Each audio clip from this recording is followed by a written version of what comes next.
درود پاک پڑھنے کے بے شمار فضائل و برکات ہیں۔ بہت ہی خوبصورت کتاب مکتبۃ المدینہ کی اربعین عطار، اس کی دوسری قسط صفحہ نمبر 11 میں حدیث پاک نمبر 11 ہے، من صلی علی او سأل لی الوسیلۃ حقت علیہ شفاعتی یوم القیامہ۔ میرے آقا فرماتے ہیں جس نے مجھ پر درود شریف پڑھا یا اللہ پاک کی بارگاہ میں میرے لیے وسیلے کی دعا کی، قیامت کے دن اس پر میری شفاعت ثابت ہو گئی۔ تو درود پاک پڑھنا یہ شفاعت مصطفیٰ صلی اللہ علیہ وسلم حاصل کرنے کا بڑا پیارا طریقہ ہے۔ محبت کے ساتھ بآواز بلند درود پاک پڑھ لیں، صلو علی الحبیب صلی اللہ تعالی علی محمد صلی اللہ علیہ وسلم۔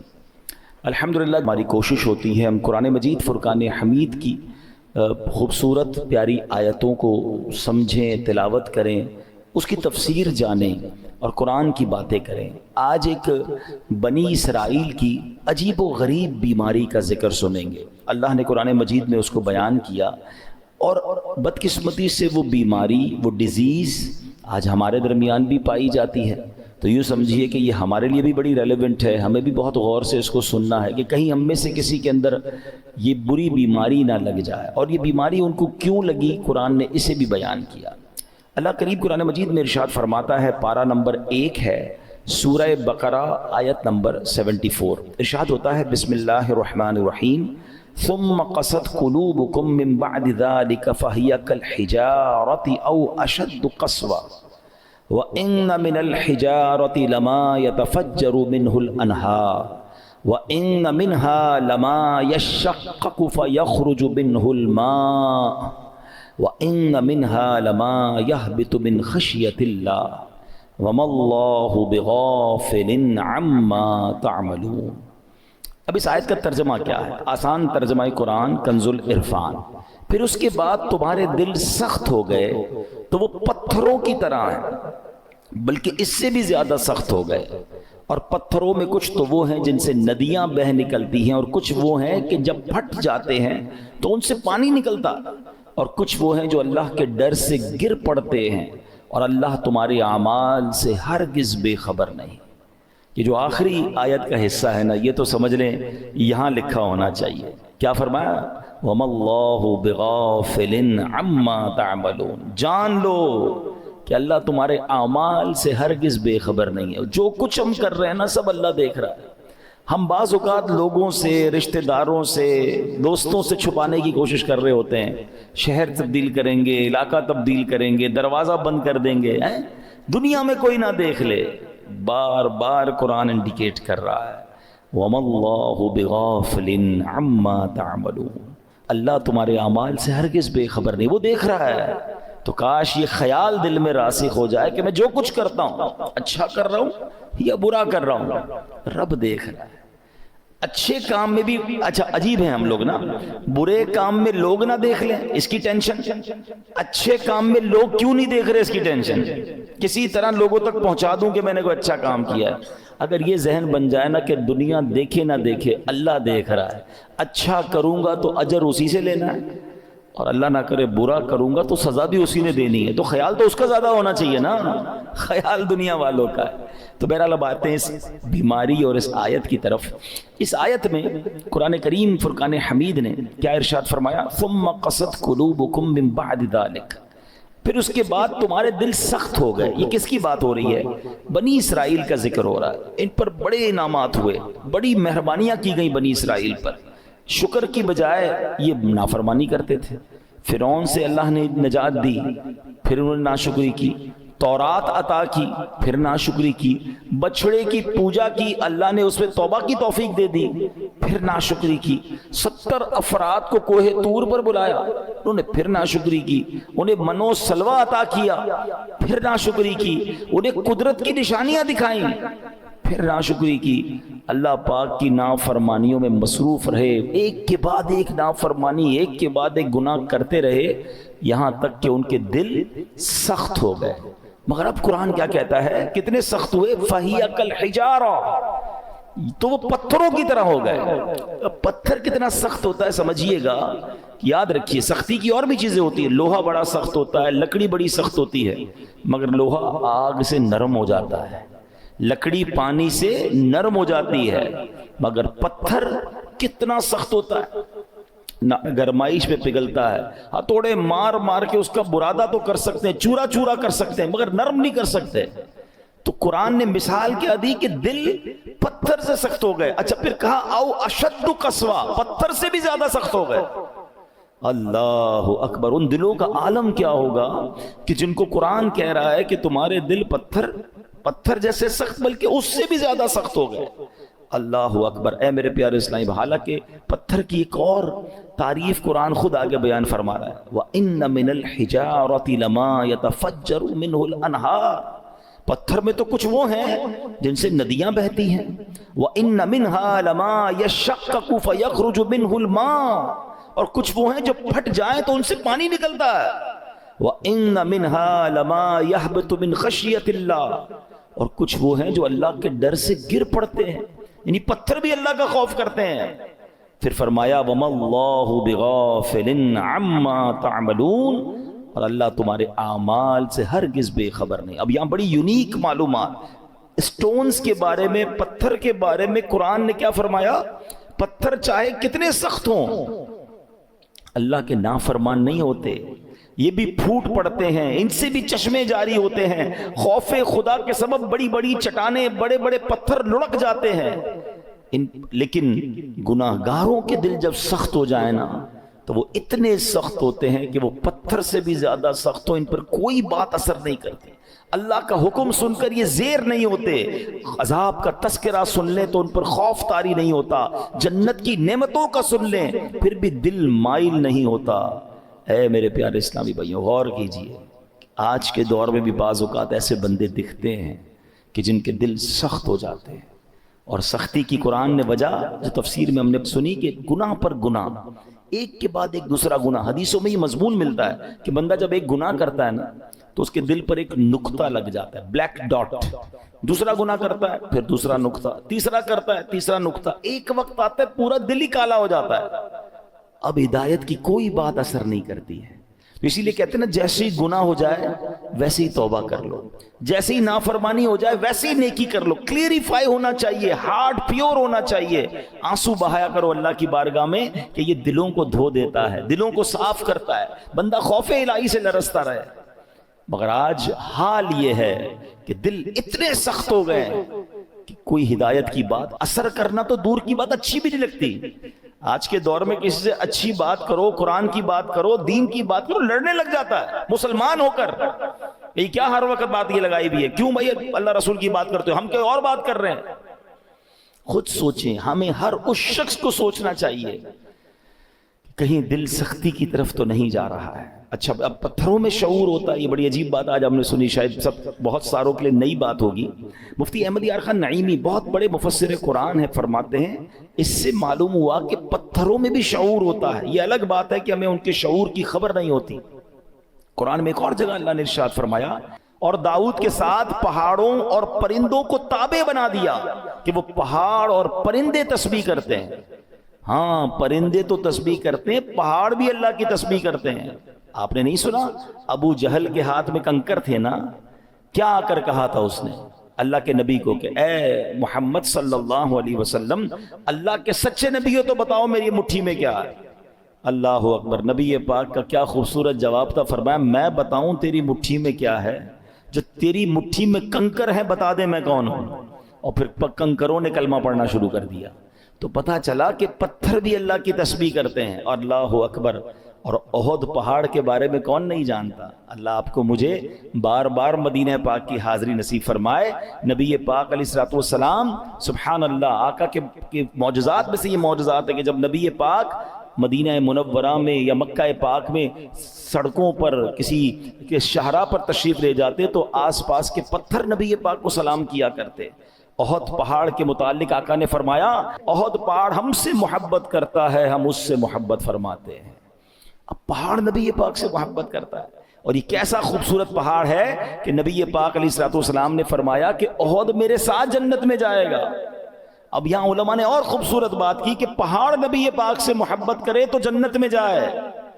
تو جب امتی محبت کرے تو اس کا تو عالم ہی کچھ اور ہوگا نا. تو محبت رسول یہ جنت میں جانے کا سبب ہے. مگر جو ہمارا ٹاپک ہے کہ اللہ کی عطا سے یہ پہاڑ یہ پتھر بھی رب کی تسبیح کرتے ہیں, ان میں بھی شعور ہوتا ہے.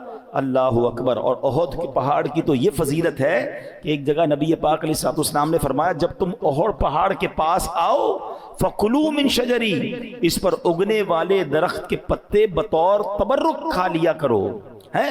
اور پھر فرمایا اگرچہ احد پہاڑ پر اگنے والے درخت کے صرف کانٹے ہی ملے, اگر پتے نہ ملے تو کانٹے چبا لیا کرو.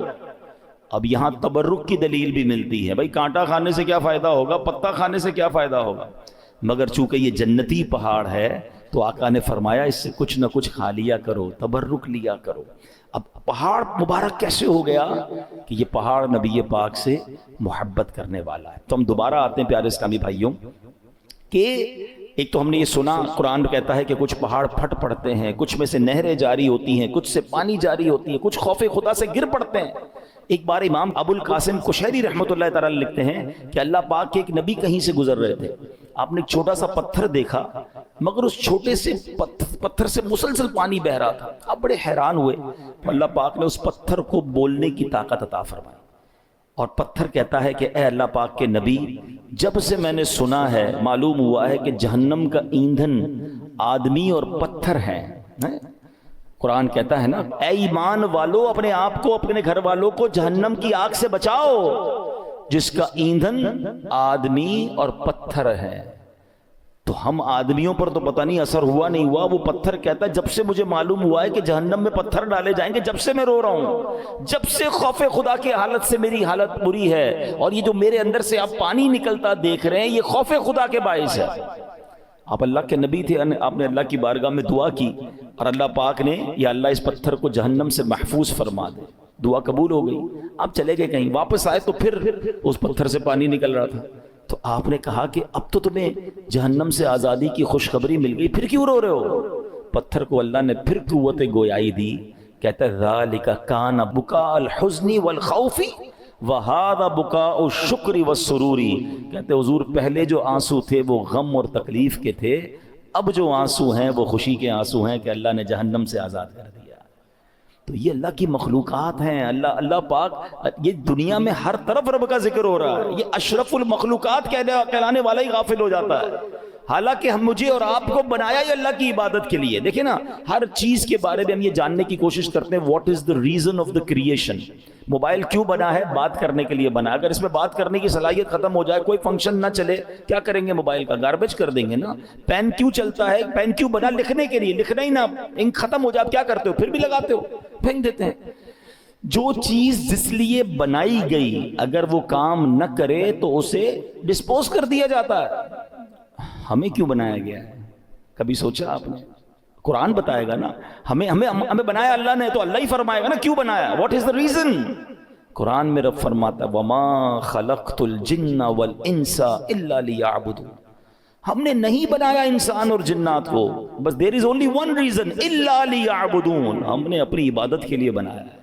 یعنی میں اور آپ بنے اللہ کی عبادت کے لیے, کام کچھ اور کر رہے ہیں. نمازیں ہماری قضا ہو رہی ہیں, روزے بہت بڑی تعداد میں لوگ نہیں رکھ رہے, اللہ کی عبادت سے دور, حالانکہ بنایا اس لیے گیا ہے. اور یہ پتھر کا واقعہ آپ نے سنا کہ یہ اس لیے رو رہا ہے کہ کہیں جہنم میں ڈال نہ دیا جائے. کبھی ہمارے آنسو بہے, کبھی ہمیں یہ خیال آیا کہ کہیں مجھے جہنم میں نہ ڈال دیا جائے, کہیں مجھے ایندھن نہ بنا دیا جائے جہنم کا. اللہ اکبر. اب آئیے بیان میں, جیسے میں نے شروع میں کہا کہ ایک بیماری کا ذکر ہوگا, اللہ اس بیماری سے بچائے, اور وہ بیماری ہے دل کی سختی. کیا کہا قرآن نے؟ ثم قست قلوبکم من بعد ذلک فہی کالحجارۃ او اشد قسوا. پھر اس کے بعد تمہارے دل سخت ہو گئے تو وہ پتھروں کی طرح ہیں, بلکہ ان سے بھی زیادہ ہیں. اب دل کتنا اہمیت, کتنا امپورٹنٹ پارٹ ہے ہماری باڈی کا. پیارے آقا علیہ الصلوۃ والسلام حدیث پاک میں ایک جگہ ارشاد فرماتے ہیں جسم میں ایک خون کا لوتھڑا ہے, وہ ٹھیک ہو جائے سارا جسم ٹھیک ہو جائے گا, اور جب وہ لوتھڑا بگڑ جائے نا تو سارا جسم بگڑ جاتا. اور سن لو وہ لوتھڑا, وہ پارٹ آف دا باڈی, بدعہ کیا ہے؟ وہ قلب ہے, وہ دل ہے. تو دل کا خیال میڈیکلی تو لوگ رکھ رہے ہیں یار، کولیسٹرول نہ ہو جائے، ہارٹ اٹیک نہ ہو جائے، بلڈ پریشر نہ ہو جائے، والوز بند نہ ہو جائیں، وینز کھلی رہیں، بڑا خیال ہے.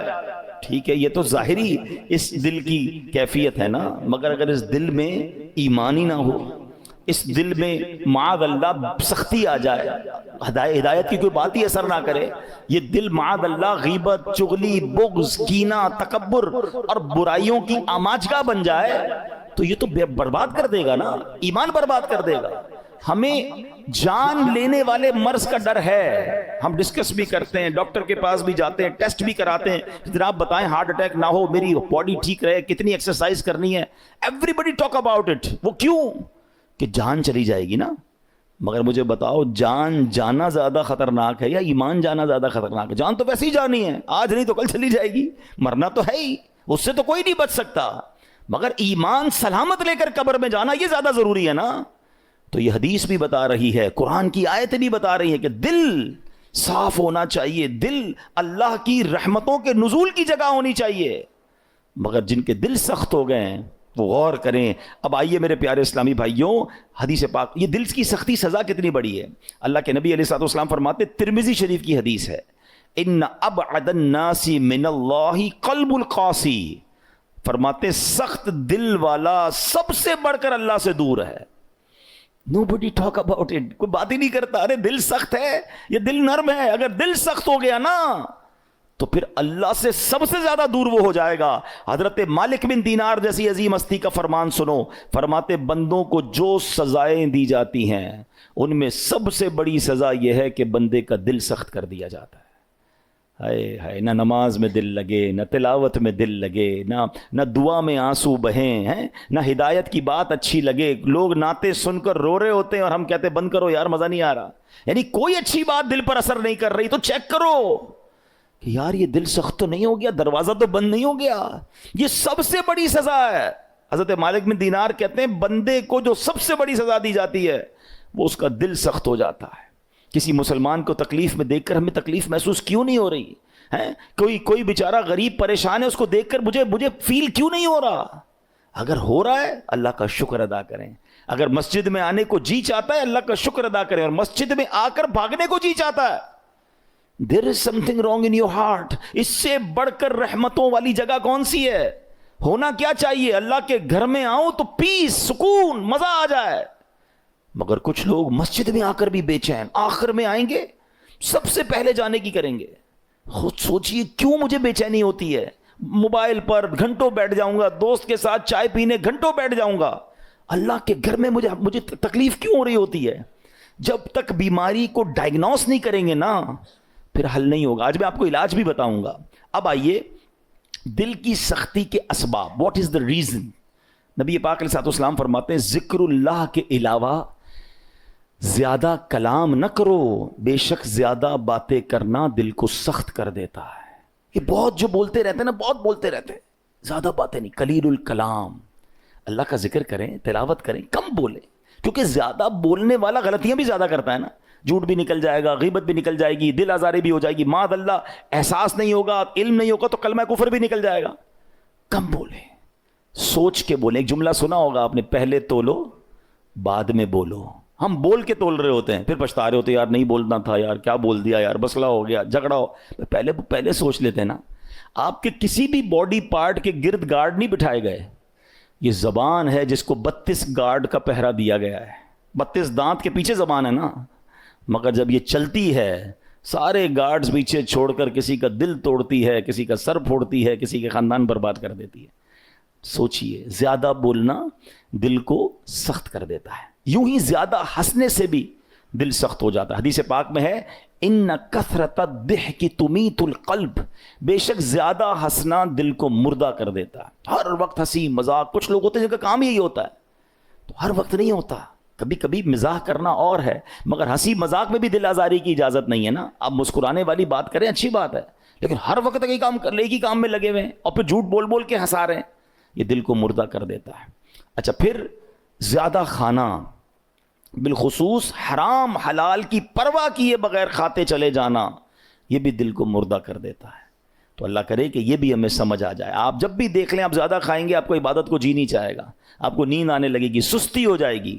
رمضانوں میں لوگ زیادہ عبادت کرتے ہیں, جو کم کھاتے ہیں آپ دیکھیں وہ عبادت زیادہ کر رہے ہوں گے. تو کم کھانا, اور حرام سے تو پہلے ہی بچنا ہے, حلال ہی کھانا ہے. اب دل کو سب سے زیادہ جو نقصان دینے والی چیز ہے نا, موسٹ ڈینجرس, وہ ہے گناہ. گناہ کا جو سائیڈ ایفیکٹ ہے نا, جو گناہ چھوٹا ہو یا بڑا, جتنا بڑا گناہ ہوگا وہ اتنا دل کو افیکٹ کرے گا, مگر ہر گناہ دل کو ڈیمیج ضرور کرتا ہے, اس میں روحانیت کم کرتا ہے. اس کے اندر یوں سمجھیے برائی, جیسے جیسے برائی کرتا جائے گا, پھر کچھ لوگوں کی کنٹینیو عادت ہوتی ہے برائی کی, وہ دل کو سخت کر دیتی ہے. تو اے میرے پیارے اسلامی بھائیوں, قرآن کیا کہتا ہے؟ بل ران علی قلوبہم ما کانوا یکسبون, بلکہ ان کے کمائے ہوئے اعمال نے ان کے دلوں پر زنگ چڑھا دیا ہے. قرآن کہہ رہا ہے زنگ چڑھ جاتا ہے, اپنے ہی اعمال جو ہیں برے اعمال دلوں پر زنگ چڑھا دیتے ہیں. اب یہ تو ہو رہا ہے, ہم تو کر رہے ہیں, اب حل کیا ہے؟ دل صاف کیسے ہوگا, دل نرم کیسے ہوگا؟ آئیے آج اس کا نسخہ بھی لے لیجیے, اور وہ بھی انشاءاللہ حدیث پاک سے ہی پیش کروں گا. اللہ کے نبی علیہ الصلوۃ والسلام فرماتے ہیں کہ بے شک جیسے لوہے پر زنگ چڑھتا ہے ایسے ہی دل بھی زنگ آلود ہو جاتے ہیں. عرض کی گئی یا رسول اللہ صلی اللہ تعالی علیہ وسلم, دل کے زنگ کا علاج کیا ہے؟ ارشاد فرمایا, موت کو کثرت سے یاد کرنا اور ذکر اللہ کی کثرت کرنا. اللہ کا ذکر یہ دل کا زنگ دور کرتا ہے. تلاوت قرآن یہ دل کا زنگ دور. آپ کو کبھی کبھی مزہ نہیں آئے گا, یہ بھی میں آپ کو بتا دیتا ہوں, پہلے سے بتا دیتا ہوں, کہ جس کے دل میں پرابلم ہوتی ہے نا, وہ جیسے ہی ذکر اللہ کرے گا اس کو نیند آنے لگے گی, تلاوت کرے گا بوریت شروع ہو جائے گی, مسجد میں آئے گا ٹینشن شروع ہو جائے گی. اب آپ کو میں ایک فارمولہ دے دیتا ہوں, پہلے ذہن بنا لیں کہ مجھے دل صاف کرنا ہے, مجھے گناہوں کا یہ زنگ اتارنا ہے, مجھے اللہ کی معرفت اپنے دل میں چاہیے. تو اب حل کیا ہوگا؟ اب اس کو دنیا کی اگزامپل سے سمجھاتا ہوں. مثال کے طور پہ کسی کو بخار ہو جائے ہیں اور کوئی وائرس لگ جائے, کھانا اچھا نہیں لگے گا, پانی اچھا نہیں لگے گا, چائے اچھی نہیں لگے گی, جوس اچھا, گھر والے بیچارے سوپ بنا کے دیں گے, نہیں کھانا ہے, منہ کڑوا ہو جاتا ہے. آپ کیا کرتے ہیں؟ اچھا نہیں لگتا پھر بھی کھاتے ہیں. آپ کو یہ پتا ہے بیک آف دا مائنڈ کہ تھوڑے دنوں کی بات ہے, بلکہ فیملی اچھی نہیں لگتی, بچے اچھے نہیں لگتے. جب بندہ بیمار ہوتا ہے تو ہم بچوں کو گھر سے تو نہیں نکال دیتے, ہمیں پتا ہے طبیعت میری خراب ہے. تھوڑے دن کے بعد جیسے ہی بیماری ہٹے گی, کھانا بھی اچھا لگے گا, بچے بھی اچھے لگیں گے, ماحول سارا ٹھیک ہو جائے گا. پرابلم میرے اندر ہے, ہم کنٹینیو کھاتے ہیں. بالکل اسی طرح جب آپ کو ذکر الہی میں مزہ نہ آئے, تلاوت میں لطف نہ آئے, درود پاک میں وہ جو چاشنی ہے نہیں مل رہی, سجدوں کی لذت نہیں مل رہی, بھاگ نہیں جانا مسجد چھوڑ کے, عبادت کرنا چھوڑ نہ دیں, تسبیح رکھ مت دیجئے گا. یہ بیماری ہے جو آپ کو نہیں کرنے دے رہی, آپ کنٹینیو کرتے رہیں.